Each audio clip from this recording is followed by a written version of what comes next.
Hey folks, thanks for tuning in. My name is Galen Low with the Digital Project Manager. We are a community of digital professionals on a mission to help each other get skilled, get confident, and get connected so that we can amplify the value of project management in a digital world. If you want to hear more about that, head over to thedigitalprojectmanager.com. All right, today we are talking about why keeping humans at the center of digital project management is so important and what results you can expect if you do it right.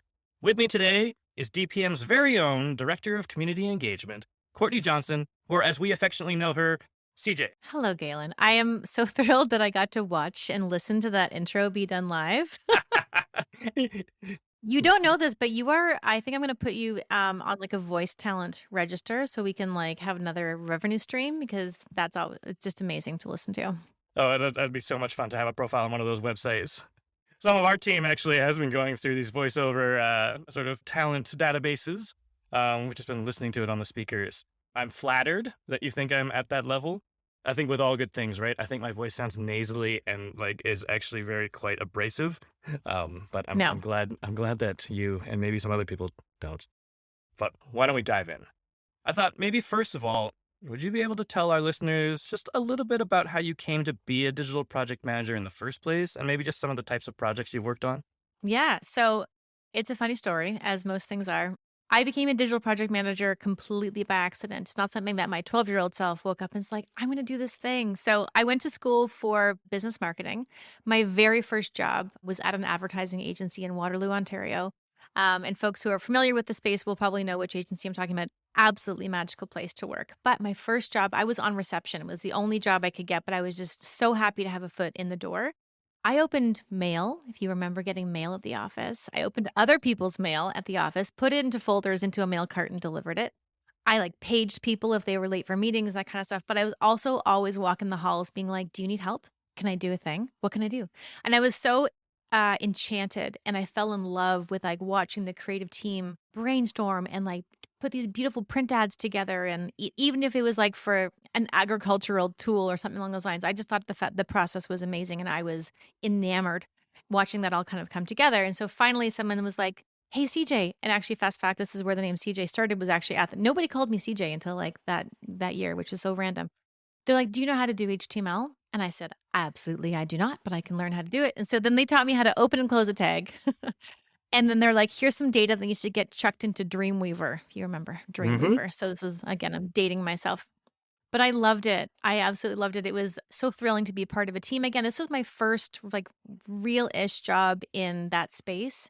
And I just fully embraced it. So my best friend and I had gone to school together. We both got a job at the same agency. Two paths diverged in a wood. I went into the digital side of things and she was very much stayed in the traditional side. And then her and I still speak different languages often in our current roles, which is always so interesting. But my love for digital really lies in forever. My favorite word, and Galen, you'll know this because I use it every single day, is hypothesis. Mm-hmm. And I love the experimentation and the ability to throw something up, see what happens almost instantly, and then be able to change directions if you have to. Also, if you muck up a print project, which I have done, that is a lot harder to fix than if you muck up a digital project. So I always love that flexibility because, again, humans, we make mistakes constantly. So my career has taken me through all kinds of different projects, and I've done everything from, and I did do some full service work. So I've done radio. Still my favorite thing to produce was a radio ad. Huh. Absolutely fascinating process because then when you leave the radio studio, your project is done. Like it's already like you do the script, you find the voice talent, you go in and you record it, you watch like the mixers or whatever their names are on the board. And in fact, they're magicians, like they are actual magicians. They pull it together. Then you have a little 30-second project that's like done and like off to the world it goes. And it's magic to watch that happen. Anyway, radio, super cool. And I did outdoor, I did bus shelters, I've done everything. So I've done microsites, et cetera. And my claim to fame is that I did a bunch of banner ads with Google way back in the day. And I was on an email thread with Sergey Brin. So there's my name drop for the day. If you remember him, he's one of the co-founders of Google. I wish we had a horn to honk. There's some podcasts out there, whenever they name drop, they honk the horn. Yes, Sergey Brin. Yeah. And that was back when like banner ads were ruling the world in digital. So it's been really cool to watch the trajectory also of digital along the way because I graduated and got into digital in like the 2000s, and watching how things have changed so much has been like, wow, kind of mind blowing. If you think about where we started, which again was making like motion graphics and banners, being like, this is revolutionary. And now we're like, hey, cool, like websites can do all these other things, and here's some cool technology, and here's AI, and here's some really cool like robot dogs. Like digital has really, it's just been amazing to kind of watch it change. And I don't think that like print ads have really evolved as much as digital has. So that's kind of a cool thing. So I think I took the right path way back in the day. Opening and closing those tags. Well, isn't that the crux of it all, right? It's kind of like this willingness to jump into something that's fast paced, a willingness to learn how to open Yeah. and close tags, and this passion for creating and being rapid and experimenting with a hypothesis and just seeing where it goes and not having a big typo on a billboard that's like 67 feet wide. Right? Yeah, and I it never got that far, but it got pretty darn close, and, never forget that moment in my life. I'm like, "I don't wanna do print anymore." That's not my thing, but yeah, just and I'm still learning, like, the tools, as you know, like, we are always learning and leveraging new tools and new ways of thinking and new ways of working, and it's a constant fire hose, but in the best way. It's like the fire hose in the summertime when it's super hot and you're like, "Oh, this is so great because this is super fun and there's like so much good stuff that's coming out of this." So I think that's a much better way of looking at it than just like a fire hose hitting you in the face. We should do this again and we'll do a separate episode on things that we miss about Macromedia Flash. Oh my gosh. That'll be our No. that'll be our next episode. Unsubscribe, Yeah, Galen. there you go. Our younger listeners are like, wow, these folks are old. And also like probably picturing like the picture you painted at the beginning, like with the mailroom. I'm like picturing this like Mad Men scene, right? Like Madison Avenue coming up from the Literally. mailroom, climbing the ranks. I had like my own like letter opener for it was because you would get paper cuts. It was You a need it. real Yeah, absolutely. hazard. Occupational hazard. Crazy. All right. Well, one other thing I know about you that I wanted to kind of share to contextualize this. So, people who know you, they describe you as a very empathetic person. They also describe you as like a natural born storyteller. And I'm wondering, A, are those things true? B, how has that helped you and how has it hurt you throughout your career as a project manager? That's a really great question, and I would love to tell you.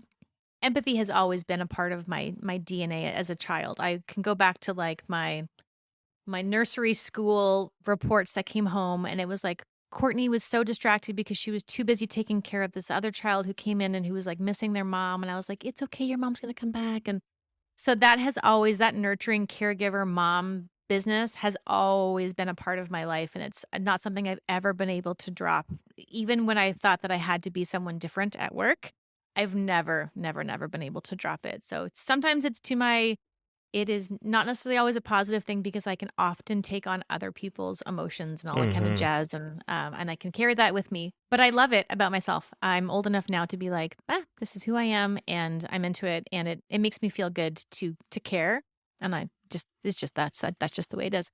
And then storytelling is, am I good at it? I don't know. I tell stories. I love to just shoot the breeze and just regale people with ridiculous things that have happened in my life and hear stories of theirs and also watch other storytellers live and we've seen folks that we've worked with in the past that are just it's like a magical skill, something that I'm always going to try to get better at. But those two things, storytelling and being empathetic, are great at long weekends at the cottage, right? They're great in all kinds of other situations. They're great at making friendships and those types of things. They haven't always been readily accepted in workplaces, and I think because there has been a sense of this facade that you have to have, you have to always be professional and buttoned up. You can't tell stories about, some deep, crazy family dynamic and those types of things because it's too personal, and God forbid we bring in our personal lives into work. And I definitely agree that work is not necessarily a family. Like I think we are like the sports team analogy I think is far more appropriate these days. But I do believe that working with other human beings, making a connection with other people means that you have to bring some of that vulnerability to the table. And I'm never going to change. So if people are like, CJ sometimes sings her to-do list and that's super annoying or she'll go off and she'll take way too long in a meeting telling some dumb story. I'm not going to change. This is who I am. And I'm pretty sure Ben would also, I'm thinking he maybe would agree because I think that the reason I got this job over here at the DPM was probably because of an Instagram story or maybe a set of Instagram stories. And Ben's like, that's cool. She should come over and do some Instagram stories on our side. I was like, that sounds like fun. So if it's something that people are telling you about yourself that you should be less like something, that you're too much, then they should go find less and you should just stick with who you are. Cause then that's my story and I'm sticking to it. Boom. I love that. I love that. And inside track for folks who want to work at the DPM, just be great at Instagram. Or just be yourself and kind of stupid. That's what I did. That was my approach. I really like that. And also, like, especially like in the context of project management, those moments, I'm sure our listeners can relate as well, where they're like, oh, look at you being such a project manager. Usually it's because you were like being rigid on time, like, oh, you got to wrap this meeting up in the next 5 minutes, or because you had like taken really good notes, or because, you were, like talking about the budget. And honestly, a lot of those like robotic processes that get, stereotyped into the project manager role. Whereas in fact, guess what? It's just one of those jobs where for the most part, we're working with people. Mm-hmm. Yeah. And those, I'm going to air quote robotic, those components of being a project manager are still incredibly important. And by no means should you not pay attention to your budget and report on your budget and that kind of stuff. But I think that there's another layer of being a project manager. And I actually don't think I'm a great project manager, to be quite frank. I actually think, Galen, if we went to like a project manager competition and you and I had to like, you would kick my ass 1,000%. Because a lot of the technical components and theories and methodologies are not areas of project management that I necessarily participate in. My focus is like, how is my team doing? How are my clients feeling? Do they hate my guts? And can I make them not hate my guts? Right? Those types of things. That's where I shine. Like, you give me a problem child and I will like unproblemify it. Right? But I still think that those two things can very much coexist. You can still be all of these great, line items 1 through 10 of being a PM. And then there's the nebulous softer side that also needs to be, bring those two things together. And I do think that's really where, again, magic lies in so much of this conversation, but I do think that magic lies in there as well. I love that. First of all, we must do PM battles. That sounds intense and hilarious. Also unsubscribe.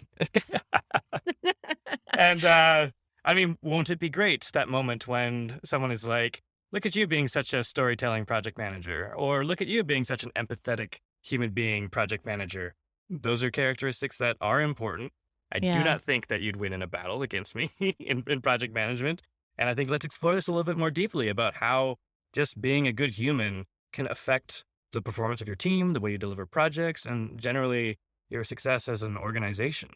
So you and I, we've been talking around this notion of human-centered project management.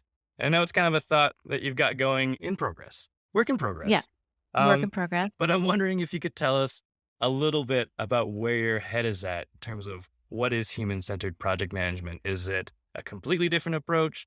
Is this a new philosophy? Is it a new religion? How are you thinking about it? Yeah, that's a great question. So I think for me, having had access and having been gifted and the privilege to work with incredibly smart people in other agencies and other consultancies, watching folks work in that human-centered design space was fascinating to me. I came from my design and agency work was very traditional. Even the digital work still felt very traditional. And then I got exposed to human-centered design and I was like, what? Humans first? That's so cool. So I loved the ideas behind human-centered design, but then it didn't feel accessible to me as a project manager because you're like, well, I'm not a designer. So like, how can I make this super cool methodology in this like really magical space?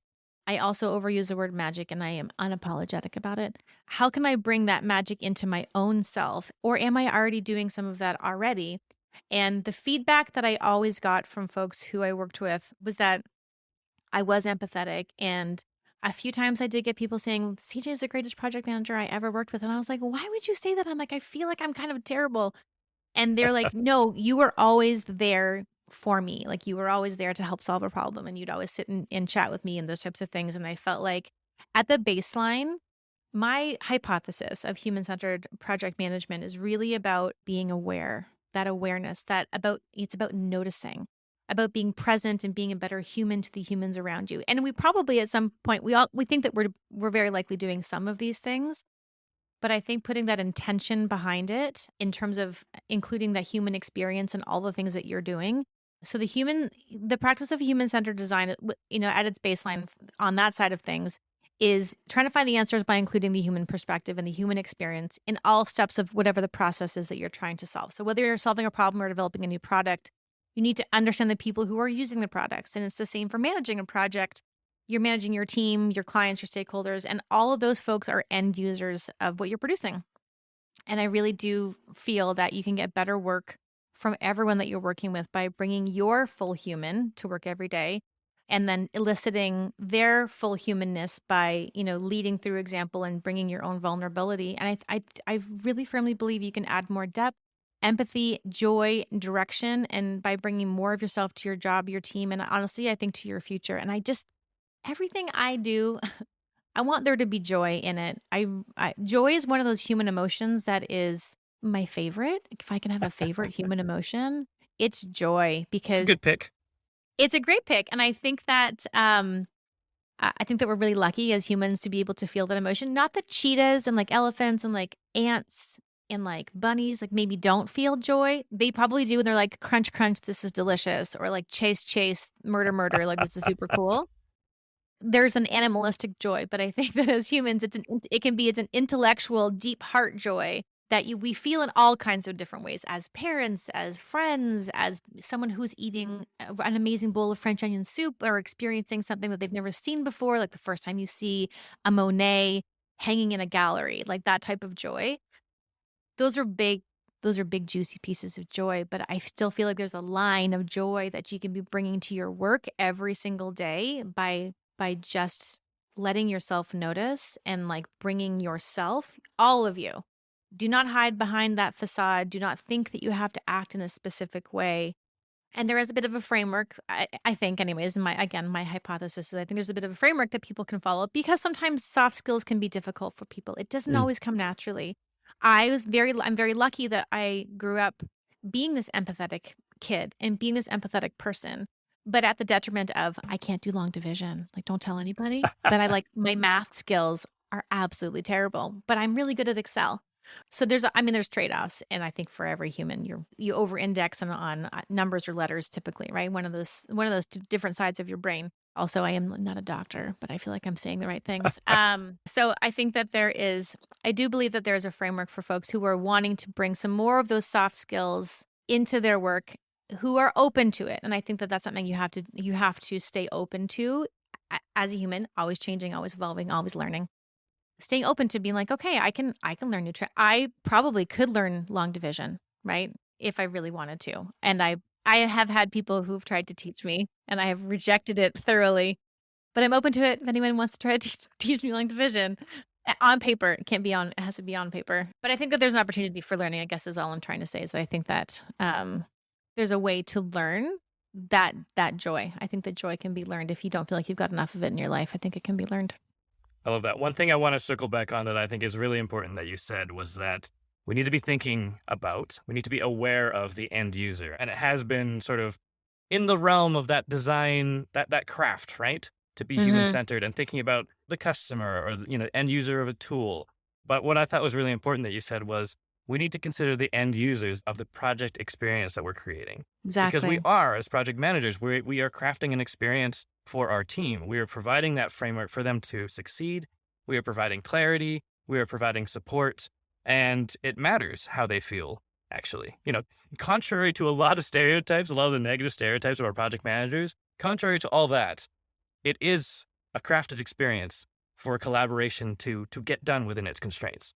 But where I want to go with it, though, is this joy thing, because it's sensible to say that we spend a lot of time at work as humans, far more than cheetahs, I'm told. And, why shouldn't we seek to get joy from that time we spend working? But then I swing back and I'm like, does joy make my team better? Would human-centered project management make things better? How does it make it better? Does it produce better results? What's your thinking on that? Yes, a lot to unpack there.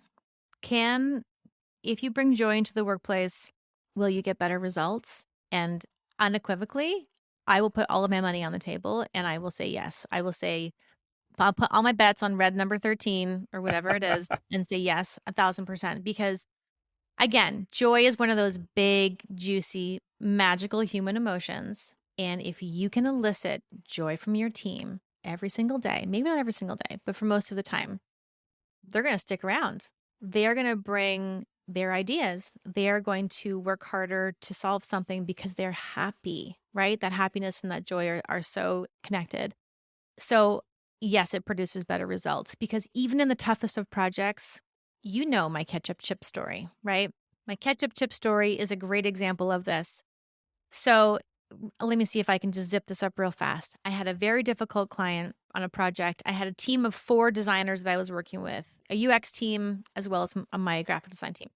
And we were working with a crew who was down in a different state from ours. We were traveling down every couple of weeks. And we had a really, really tough lead. The very first meeting we had with her, she was like, "Why are you here? What are you doing? Like, Ouch. what?" Because she had been given this, like, she had been given us as her team, and she did not want us there. Hmm. So my team was so beaten down and so discouraged, and they were like, their eyes got so big when she said that. Like, she literally was like, "Why are you here?" And we're like, "Just let us like finish the kickoff deck, lady."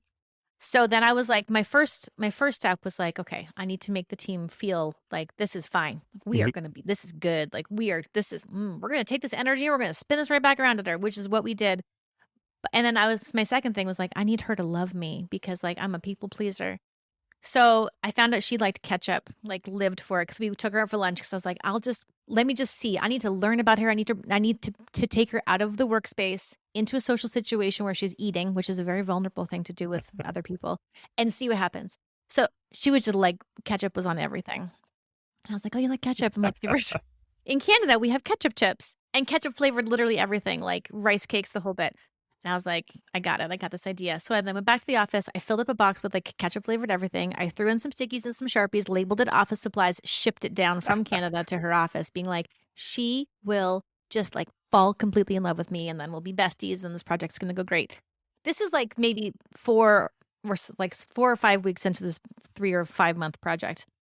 We get down there a week later. I know that she's already received the package, and we were standing at the elevator. My whole team was there, like looking at me because they're like, "You gotta ask her if she got it. Ask her if she got it," because she hasn't said anything because she's just like so mean to us all the time.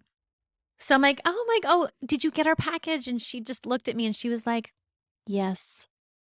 Okay, great. Well, have a great afternoon. We'll see you in the morning. And then we get on the elevator, my whole team again, big eyes, and they're just like watching me. And I burst into laughter. Like I didn't know how else to do it. I was like, okay, well, my approach, every CJ thing I can throw at her is not going to work. Mhm. So then I had to pivot to my team and loving on them in the ways that I could as a project manager, encouraging them, sharing with them the triumphs and the trials, and getting into like that dirt with them and having all of the empathy made that project better. She never liked us. Not a single time did she like us. Nothing Courtney could do.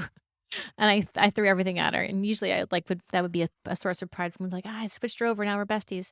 She hated my guts, and that's fine. She probably She still hates me. resisted your powers. She resisted me. But what's important is Sorcery. that at the end of that project, when it was done and we were doing like our performance reviews, as you gather up, your inputs from people that you've worked with for the year, all of them had magical things to say about that project.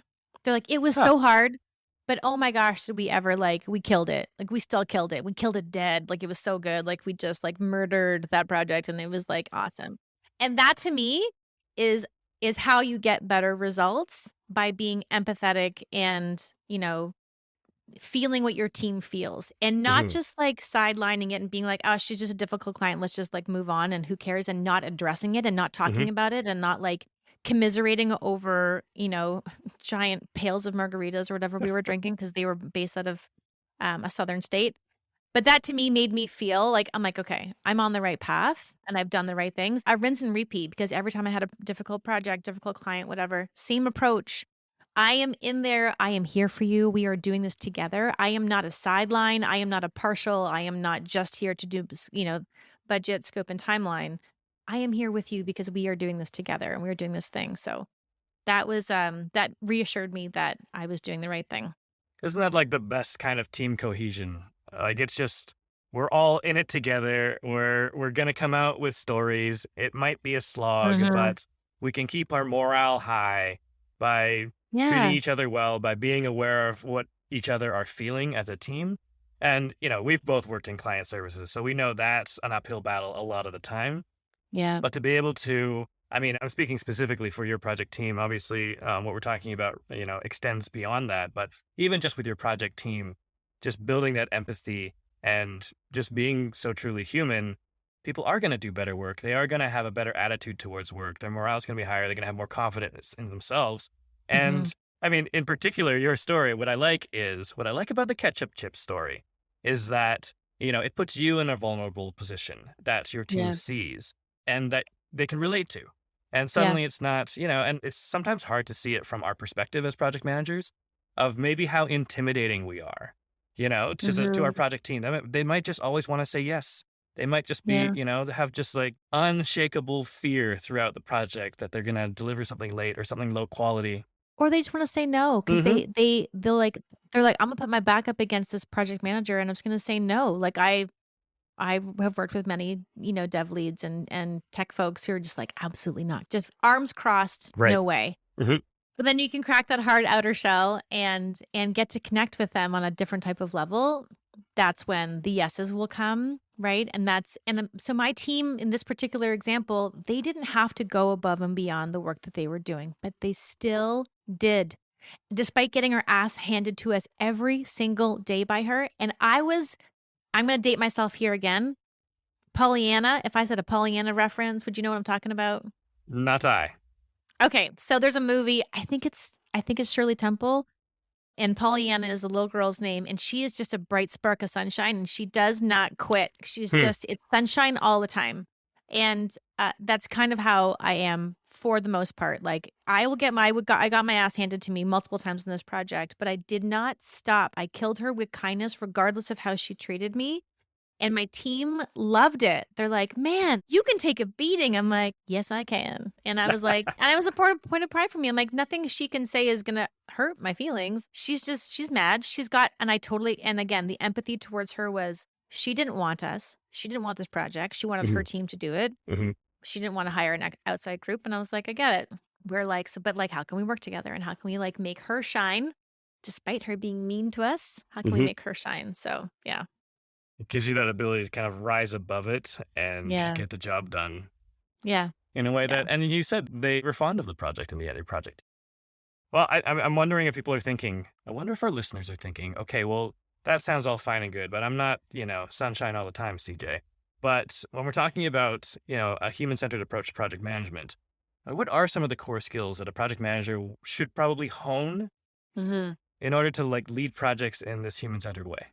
Yes, and yeah, you're right. By no means do you need to be Pollyanna, and you should Google that. You do not need to be that continuous positive ray of sunshine because you also need to be realistic. That is just like a personality trait that I have that I cannot seem to drop, which some people find incredibly irritating. They're like, "You are obnoxiously optimistic." And I'm like, sorry." Like, "This is how I am. I can't change. My mom would be so proud of me." So you do not need to be that. You do not need to fake it at all either.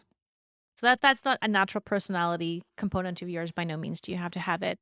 But some of those core skills that I'm hypothesizing around, and again, this is still a work in progress, but again, I went back to the human-centered design framework and I was like, "Okay, where do I think that these things kind of make sense?" Because they're it's such a natural fit, which is kind of wild to me. So, one of the first ones is like kind of getting about a thought around getting out of your own way.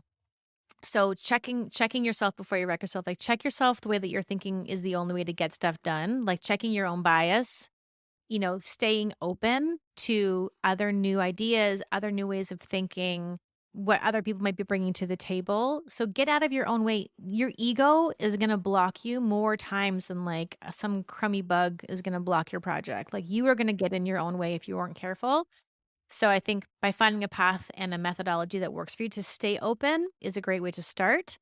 Another idea I had was around staying on the path to learn, right? Which also is, very, very focused on around human-centered design. And so other humans do great work outside of PM, right? There's all kinds of folks who are doing amazing work in all kinds of different fields. So practice, listen, read, absorb Steal. It's my number one thing. Steal everything. If you're listening in on someone's conversation, this is what I used to do in my early days.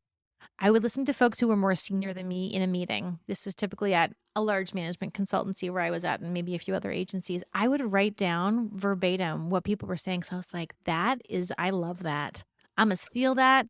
So I've done that millions of times. But again, staying on the path to learning, that it means all kinds of different things. It's tools, methodologies.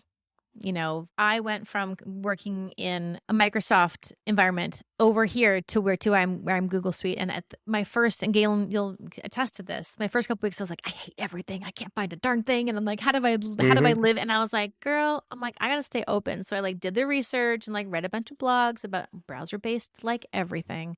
And it makes a big difference when you are open, you're getting out of my own way. I'm going to check my ego and be like, I got to learn a thing. And then you got to go and learn the thing. The third point is spending time with real people in their environments and following their leads and their needs. So a bit of a challenge these days. But for example, what I mean by that is seeing your client with their team, watching your dev lead work through a bug with a developer, standing over their shoulder, sitting beside them at their desk. Remember those days, right? Watching your creative team, and this is not just a slog at creative teams, but watching your creative team get a little bit drunk at the bar and sketching something on napkins because they have an idea. All of these are super critical touch points to truly see and observe and learn about the team that you're working with, and then figure out if you need to pivot. You're oh, I see something coming up, right? If you're really that act of noticing, observing, paying attention, you will learn so much from watching those little interactions and watching people in their natural environments, because the environment that you're behind your double monitors, very likely all day long, working through whatever, managing some version of an Excel spreadsheet or a timeline, etc. Get up and out of your environment in whatever way you can and watch your team in their environment. And I think it will blast a bunch of doors open for you to be wait a second. I see them struggling with this tool that I've asked them to use because it doesn't freaking mesh with their whatevers. Then change the tool. Take that blocker away from them because maybe they didn't want to say anything to you because you're oh, we thought we had to use it this way. Right. And just noticing those things, and especially with your clients too, watching your clients manage their own team. That is eye-opening. Again, don't get to do it. I mean, I don't have many clients these days, but something maybe a bit more of a challenge to do these days. The fourth thing I would think about is identifying your super users, which is something that we all are doing, we do in our jobs, and folks are doing in industries and different practices. But who's doing what you do really well, and how can you learn from them? So who is killing it that you can identify and be this person is just, and it doesn't have to be within necessarily in your practice. It could be practice adjacent. But who's doing something really well, and how can you learn from them? Just watching how they speak, their body language, those types of things. And I think that there's probably I can take this super users path down a little bit deeper. I haven't really given it all the thought that I want to, but that's kind of where my initial thoughts are. The next thing I would think about is thinking about the whole journey, because we so get caught up in the details. It's ridiculous. And we absolutely need to stop, take a few steps back, grab a beer, look holistically at your work, at your career, right? Take a step back and look at it from end to end in terms of the entire journey. And dollars to donuts, you will see opportunity spaces, and you will also see the pitfalls. But you have to give yourself the time and the ability to look at everything from tip to tail. Because if you're not doing that and you're just too focused on these little teeny tiny things in front of you, you're going to lose the vision. You're going to lose the big picture, and then you're going to get caught up in the endless cycle of the teeny tiny things. And that's no bueno. You really want to take that step back and look at the big picture. And then the last thing, as always, with anything, prototype and test. So this can show up in all kinds of different ways. So trying new ways of working, new communication styles, meeting types, different formats, templates, brainstorms, whatever that might look like. If something is not working, try out something different, test it, document it, right? And then measure it and see what kind of results you're getting.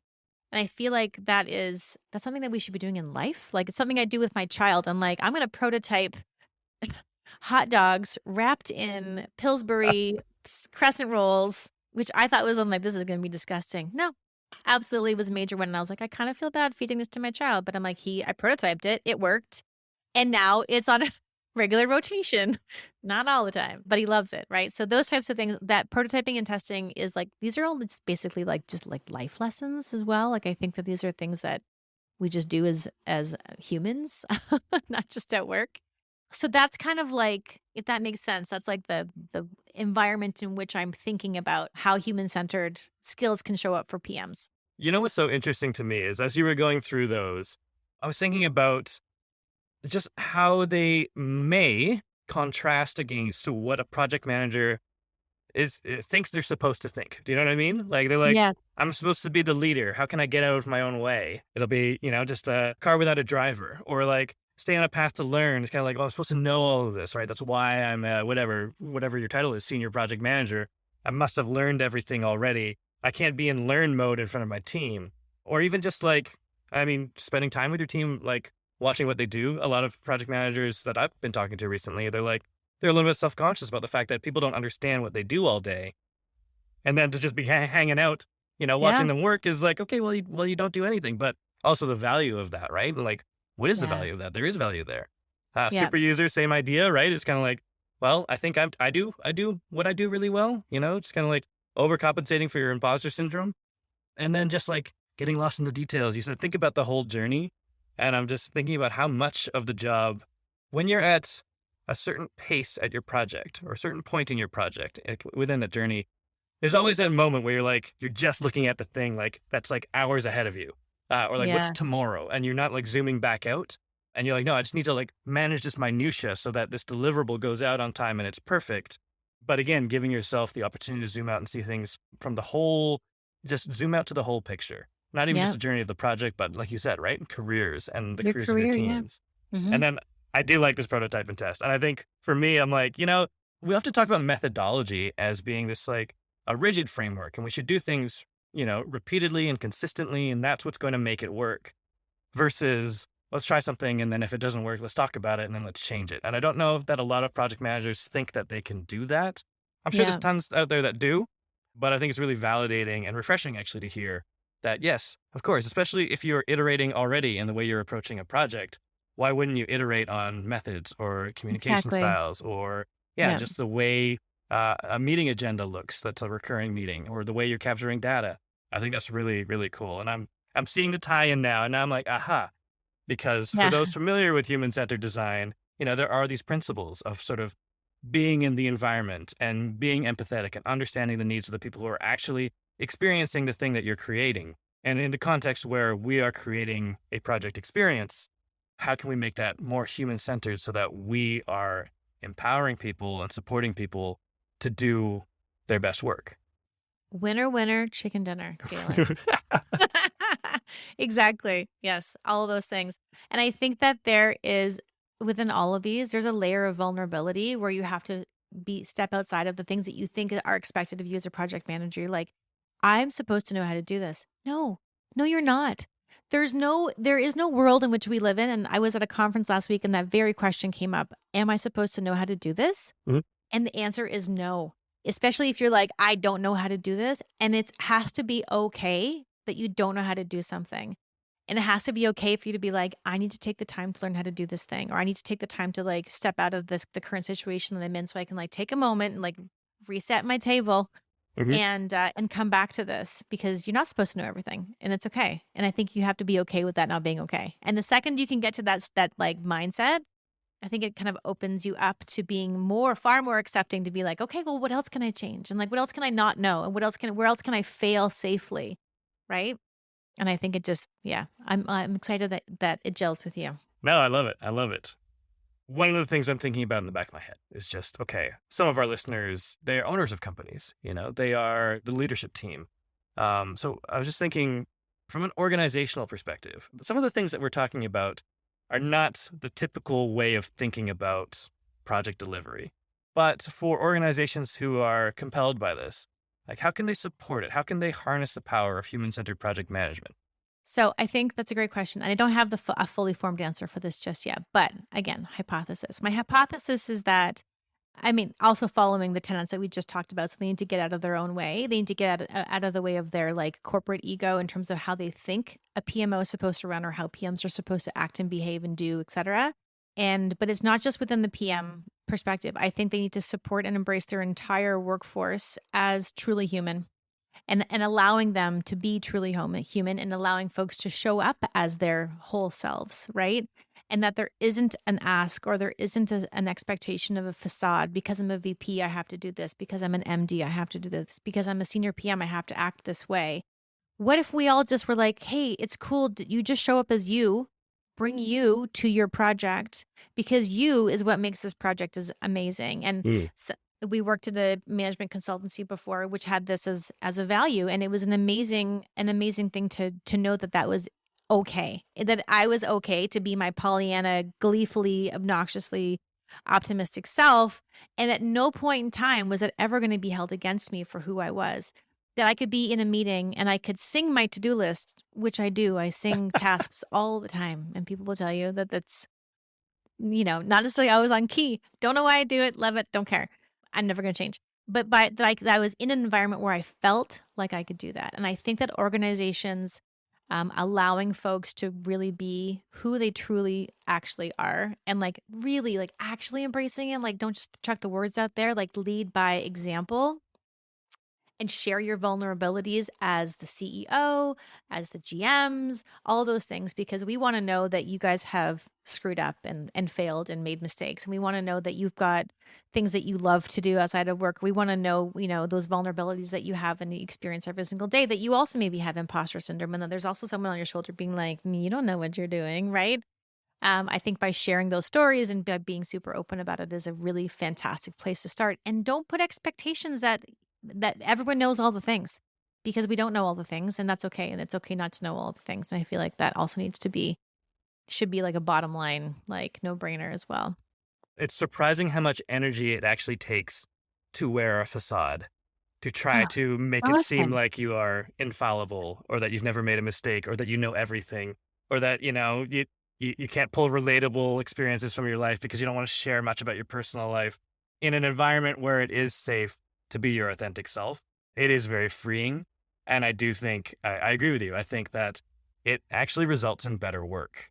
It does. And again, I'm not suggesting that folks who are there, and I have worked with folks who are super private and I learned things about them years in. And I would not ask if, people don't be vulnerable for the sake of being vulnerable. Be vulnerable because you feel like it's an authentic fit for you, for who you are.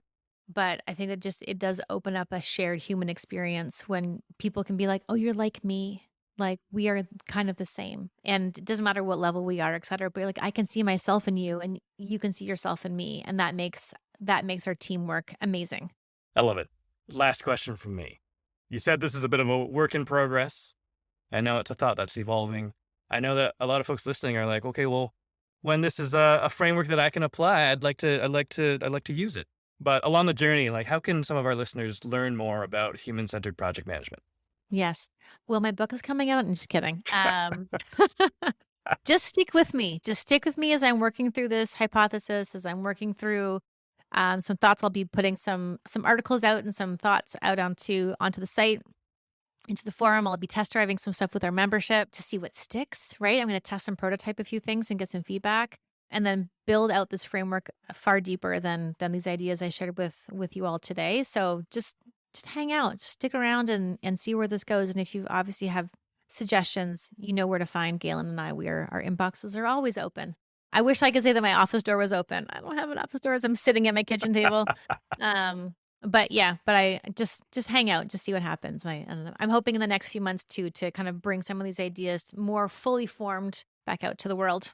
Awesome. And for folks listening who aren't aware, we've got a lovely website where we publish a lot of content along these themes, thedpm.com. CJ is all over our Instagram at thedigitalpm. And we run a members-based community, which is just an open area, it's a safe space to share knowledge, to grow ideas like this, to help one another out. And CJ is all over that as well. So if you're liking what you're hearing today, you'd like to see more of that, hear more of that, read more of that, yeah, we're gonna open the tap. Yes. Come and join us. You'll see a lot of that humanness and that authenticity actually shows up so much in our forum with our members too, sharing vulnerabilities and asking questions that maybe is this a stupid question? You're like, I'm going to ask it anyways. You're like, do it.